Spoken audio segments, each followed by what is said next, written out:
अजित पवार यांच्या निधनाने राष्ट्रवादीचे भवितव्य आणि विलिनीकरणाचे काय? महाराष्ट्राच्या राजकारणात असे क्षण जेव्हा जेव्हा आले त्या क्षणाला महाराष्ट्राचे राजकारण एका झटक्यात बदलून गेले आहे.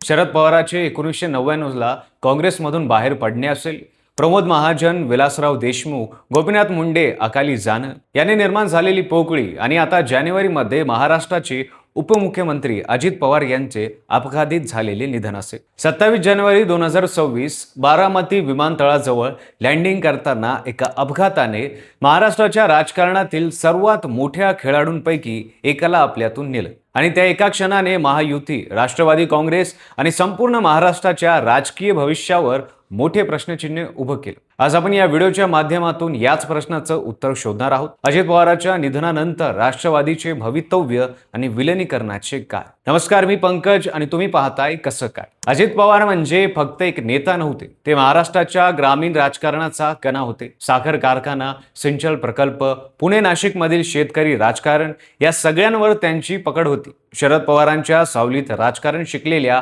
अजितदादांनी स्वतःची वेगळी ओळख निर्माण केली. उपमुख्यमंत्री म्हणून त्यांनी राज्यात बजेट, सिंचन धोरण आणि ग्रामीण विकासावर ठसा उमटवला. 2023च्या ऐतिहासिक फुट्टीत त्यांनी काकांशी म्हणजे शरद पवारांशी सरळ संघर्ष स्वीकारला आणि महायुतीत सामील झाले. त्यांच्याकडे होते 41 आमदार. महायुतीसाठी हे 41 आमदार म्हणजे एक महत्वाची ढाल होती. भाजपाकडे 132, शिंदेकडे 57 आणि अजितदादांचे 41. या संख्याबळ महायुतीला विधानसभेत सुरक्षित ठेवत होतं. अजितदादांच्या निधनानंतर पहिल्याच आठवड्यात अजित गटाने हालचाल केली. फेब्रुवारी 2026च्या राष्ट्रीय कार्यकारिणी बैठकीत एक मोठा निर्णय झाला. सुनेत्रा पवार यांना पक्ष अध्यक्ष देण्यात आलं. प्रफुल्ल पटेल, छगन भुजबळ, अनिल पाटील या दिग्गजांनी त्यांना पाठिंबा दिला. 2024च्या लोकसभेत बारामतीतून रामेश्वर तेलींना पराभूत करून सुनेत्राताईंनी स्वतःची राजकीय ताकद दाखवून दिली. पण आव्हान मोठं आहे. सुनेत्राताई समोर 2 मोठ्या जबाबदाऱ्या आहेत. पहिली जबाबदारी म्हणजे 41 आमदारांना एकत्र ठेवणं. यात काही जण शरद पवारांकडे वळण्याची शक्यता नाकारता येत नाही. दुसरी जबाबदारी म्हणजे महायुतीतील स्थान टिकवणं. भाजपासोबतची युती टिकवताना स्वतंत्र अस्तित्वही जपायचं हे राजकारणात सोपं नसतं. शिवाय न्यूज चॅनलच्या मते प्रफुल्ल पटेल आणि छगन भुजबळ यांच्यासारखे दिग्गजही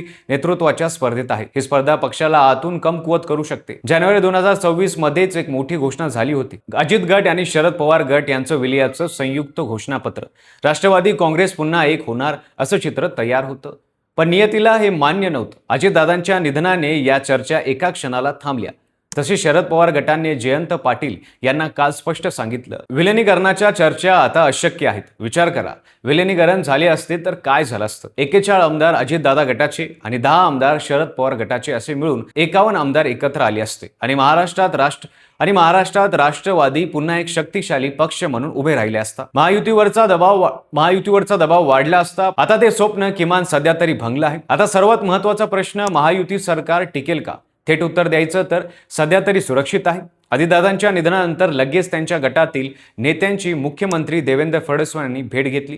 फडणवीसांनी स्थिरतेची ग्वाही दिली. फेब्रुवारी 2026च्या बजेट सत्रात राष्ट्रवादीने MVA बैठकीवर बहिष्कार टाकला. हे महायुतीशी असलेलं निष्ठेचं संकेत होतं. पण पुणे महानगरपालिका निवडणूक 2026 मध्ये होणार. सीट वाटपावर भाजप आणि राष्ट्रवादी यांच्यात संघर्ष होऊ शकतो. जर 41 पैकी काही आमदार शरद पवारांकडे वळले तर बहुमताचा आकडा हलू शकतो. ग्रामीण महाराष्ट्रात साखर पट्ट्यात अजितदादांची जी पकड होती ती आता कोण सांभाळणार? हा प्रश्न केवळ पक्षाचा नाही, हा महायुतीच्या ग्राउंड लेव्हलवरील ताकदीचा प्रश्न आहे. पण महाराष्ट्राच्या राजकारणात आता 4 शक्यता स्पष्ट दिसत आहेत. पहिली शक्यता, सुरेंद्र पवार यशस्वी होतात, पक्ष टिकतो, महायुती स्थिर राहते. हे शक्य आहे पण सोपं नाही. दुसरी शक्यता, अजित गटातील आमदार शरद पवारांकडे वळतात, राष्ट्रवादी पुन्हा एकत्र येते पण MVA मध्ये महायुती विरोधात. हे महायुतीसाठी धोकादायक ठरेल. तिसरी शक्यता, पक्षात फूट पडते, प्रफुल्ल पटेल एक गट, सुनेत्रा दुसरा गट आणि राष्ट्रवादी 3 गटामध्ये विभागली जाते. हे महाराष्ट्राच्या राजकारणासाठी सर्वात वाईट परिणाम असेल. चौथी शक्यता, बारामती पार्थ पवार यांचा उदय.